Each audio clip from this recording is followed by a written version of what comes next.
when they see their United States senator being handcuffed just for trying to ask a question.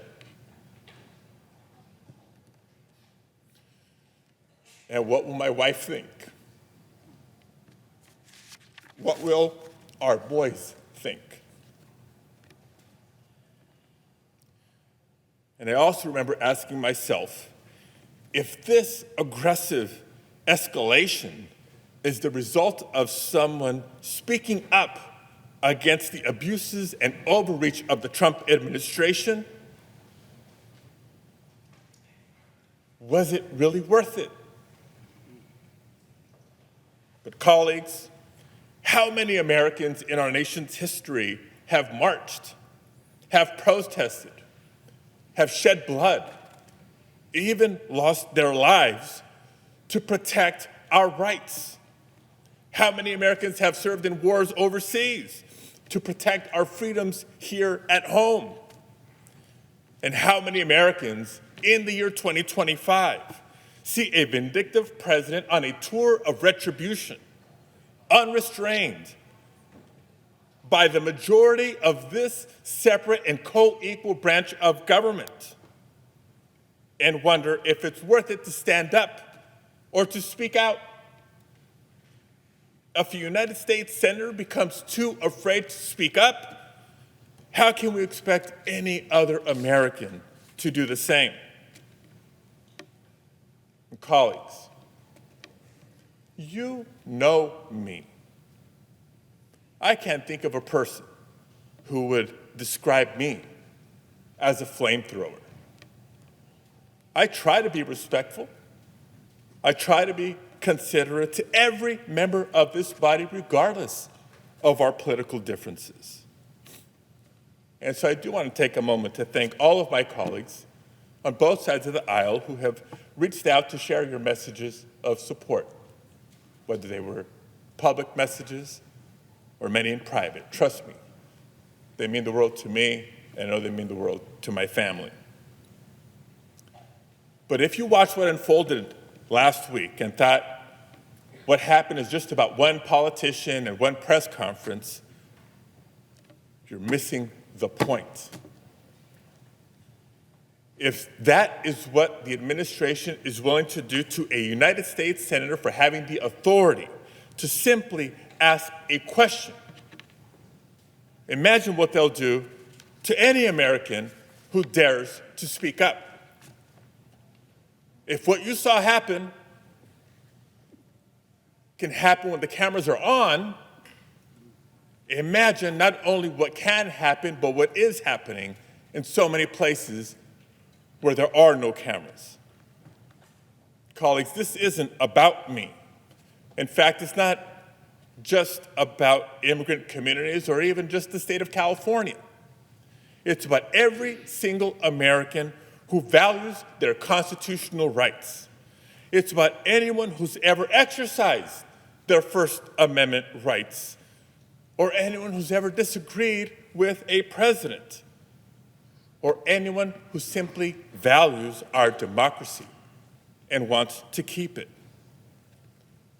Now, the president will tell you that this is just about undocumented immigrants, about law and order, and about targeting dangerous, violent criminals. If it was just about targeting dangerous, violent criminals, there would be no disagreement, there would be no debate. But we know differently. We don't think, we know differently. Public data released by the administration shows that the majority of immigrants currently in ICE custody have no prior criminal conviction. And new reporting shows that less than 10% of immigrants taken into ICE custody since October have no serious criminal convictions. Less than 10%.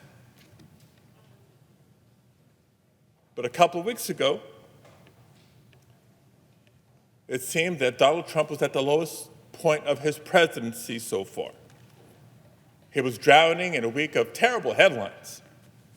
The American people were finally waking up to the realities of the budget reconciliation bill, that will cut health care, nutrition assistance, and good-paying, clean energy jobs while reducing the tax burden on billionaires. He was losing his tariff wars as the costs for everyday goods were continuing to rise. His promises to end Russia's invasion of Ukraine were falling flat, and he'd been handed loss after loss in federal court.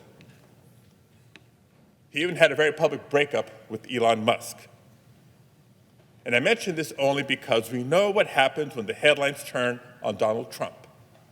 When Donald Trump is having a bad week, he turns to the same tired playbook he always has.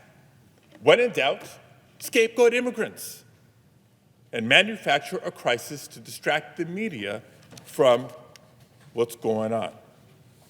That's the reason ICE raids ramped up in California. And when Californians took to the streets to peacefully protest, he bypassed the governor and federalized the National Guard. And even with their presence over a couple of days as things began to settle, he escalated even further by sending in the Marines. He wants the spectacle, not just to distract, but to justify his undemocratic crackdowns and his authoritarian power grabs. That's the reason why, even though the vast majority of protests have remained peaceful, what a weekend.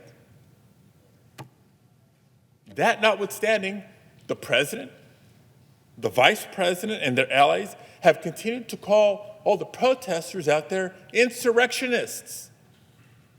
Yes, this is the same man who provoked an actual insurrection at our Capitol on January 6th. The same man who incited a violent mob carrying Confederate flags against Congress. The same man who then pardoned the convicted felons who assaulted our brave Capitol police officers. Donald Trump is continuing to test the boundaries of his power, and he's surrounded himself with yes men and underqualified attack dogs, from the DHS secretary to the FBI director to the Secretary of Defense, who will rubber stamp every anti-democratic step he takes. This administration's officials, and maybe not all, but many Republicans in Congress, may choose not to do their job, but they cannot stop me from doing mine. And I refuse to let immigrants be political pawns on his path towards fascism. Again, if you really think this is just about immigrants and immigration, it's time to wake up. What's happening is not just a threat to California, it's a threat to everyone in every state. If Donald Trump can bypass the governor and activate the National Guard to put down protests on immigrant rights, he can do it to suppress your rights too. If he can deploy the Marines to Los Angeles without justification, he can deploy them to your state too. And if he can ignore due process, strip away First Amendment rights, and disappear people to foreign prisons without their day in court, he can do it to you too. Because California is just a test case for the rest of the country. Last week, for many, was a warning shot, but I pray that it also serves as a wake-up call. We've now seen, since Thursday, we've now seen Trump threaten to do the same in other cities run by elected Democrats. He's saying the quiet part out loud. It doesn't matter if you're a Republican or a Democrat or an independent. We all have a responsibility to speak up and to push back before it's too late. So I do encourage people to keep peacefully protesting. There's nothing more patriotic than to peacefully protest for your rights. Because no one's going to liberate Los Angeles but Angelenos. No one will redeem America but Americans. No one is coming to save us but us. And we know that the cameras are not on in every corner of the country. But if this administration is this afraid of just one senator with a question, colleagues, imagine what the voices of tens of millions of Americans peacefully protesting can do.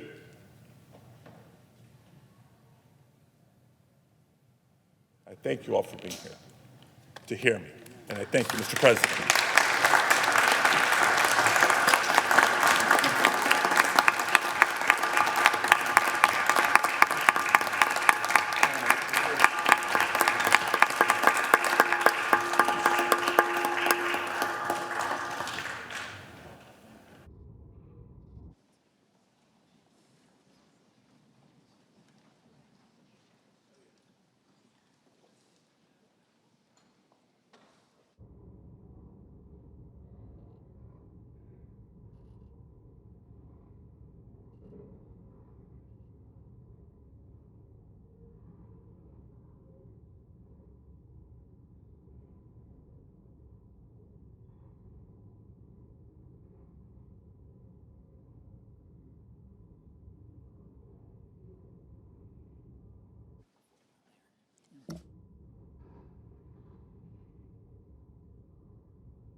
Under the previous order, the Senate stands in recess until 2:15 p.m.